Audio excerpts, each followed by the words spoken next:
Hello children. Today we will start chapter number 13, Delhi Sultanate. In this chapter we will learn about the Delhi Sultans.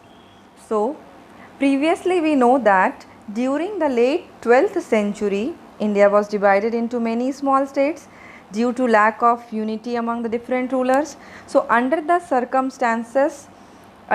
circumstances, first Mahmud Ghazni came and then Muhammad Ghori. So they invaded India. Muhammad Ghori conquered Punjab, Sindh and few other states also. He was challenged by Prithviraj Chauhan at the first battle of Train.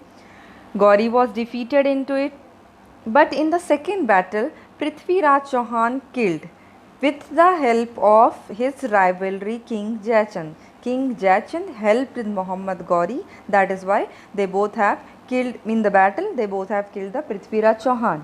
And then later on, Jaichand also was killed in the battle of 1194 CE. Muhammad Ghori returned to Gaur with a large booty.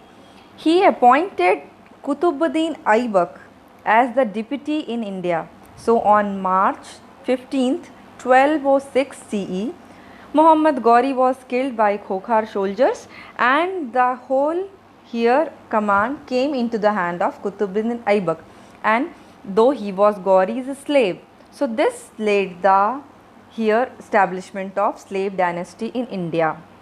So in this video particularly we will deal about the introduction, then the slave or Mamluk dynasty.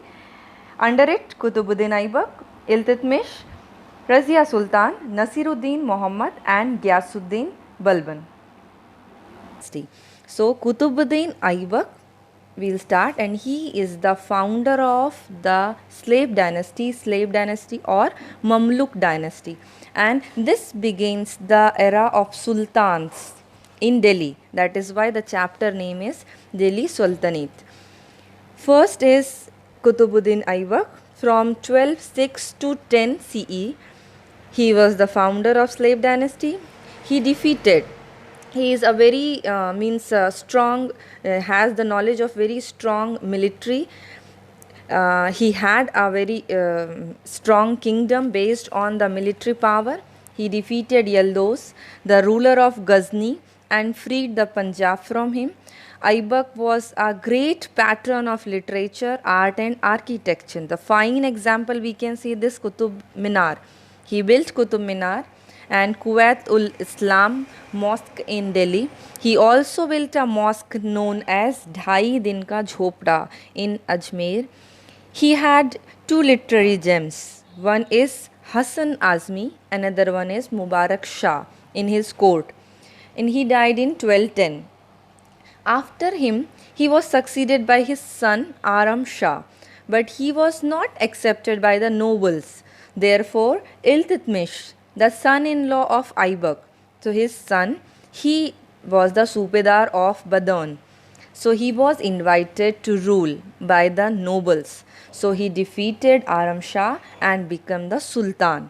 So in this way, Kutubuddin Aibak for only 4 years he were there, but he established this slave dynasty. So after him, Iltutmish. He was an able and shrewd military administrator. He made the Delhi his capital. At the time of becoming Sultan, he was confronted with many problems, but he faced very bravely. He defeated many rivals, Yildiz of Ghazni, Quesha of Sindh and Multan. Iltutmish was an able and shrewd military administrator. He liberated the Turkish Empire with Ghazni and other foreign powers. He diplomatically saved himself and Delhi from the wrath of Mongol conqueror Genghis Khan. And how? By not giving the shelter of Shah of Khwarizm. And he was being chased by Genghis Khan, so he refused him to give the help. Iltutmish made many administrative reforms to strengthen his hold on Delhi Sultanate. He organized a group of 40 Turkish nobles known as Chaliha. He divided his empire into many iqtas.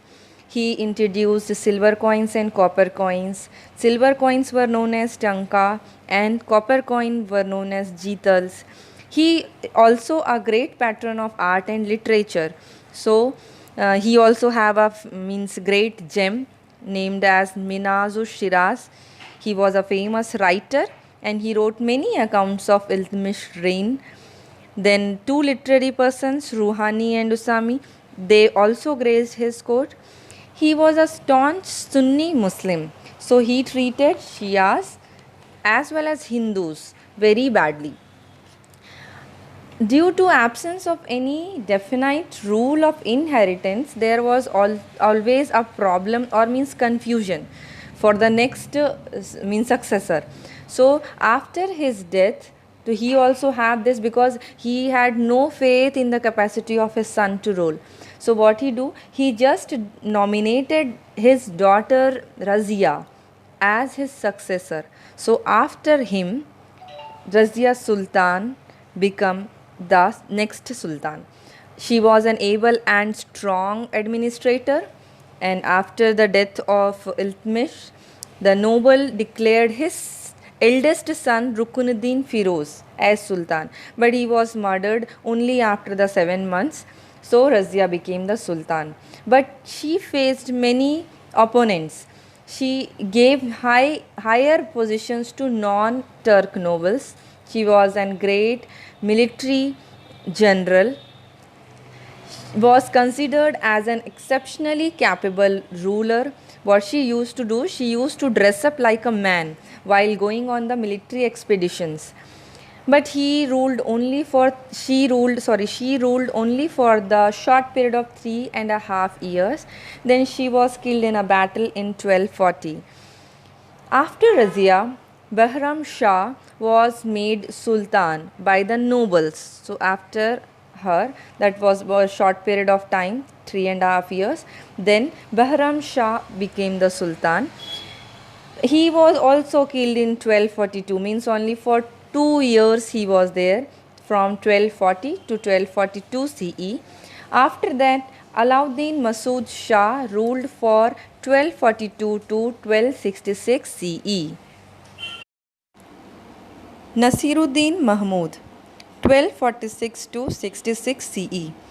In the year 1246, the youngest son of Iltutmish, Nasiruddin Mahmud, became the Sultan and ruled over 20 years.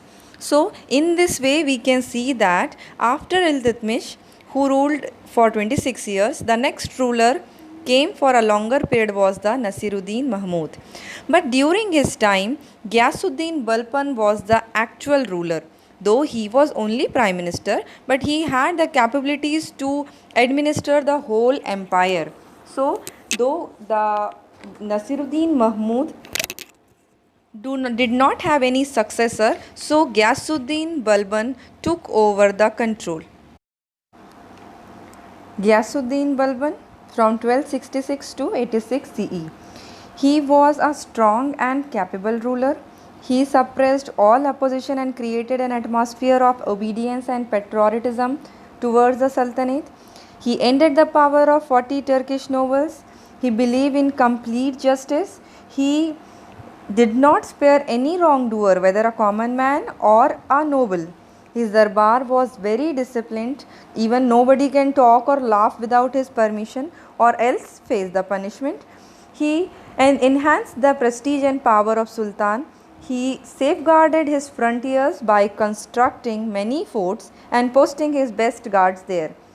Balban died in 1286. So after his death, a situation again of confusion prevailed for some time. In 1290 CE, Jalaluddin overthrew the weak and incapable successor of Balban and captured the throne. So after this, another dynasty, that is Khalji dynasty, will start. So today, you just remember these 5 letters, that is QIRNBG. Q means Qutbuddin Aibak, the founder of slave dynasty. Then Iltutmish. R means Razia Sultan. N is Nasiruddin Mahmud. GB means Ghiyasuddin Balban. So in this way we completed one dynasty. Thank you.